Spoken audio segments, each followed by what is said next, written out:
So aku nak tengok bagi peluang dekat Pablo Josue pula. Sebab sebelum ni kan bila Pablo Josue jadi super sub, masuk-masuk je score. And then kali ni aku yakin dengan sentuhan Pablo Josue pun boleh menjaringkan gol lah.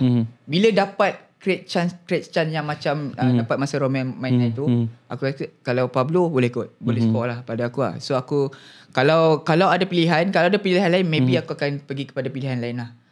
Contohnya kalau yang dapat co-up sekarang ni, player yang tengah perform, yang aku nampak Paulo Josue boleh pergi kepada dia. Tapi striker siapa yang perform sekarang ni untuk Liga?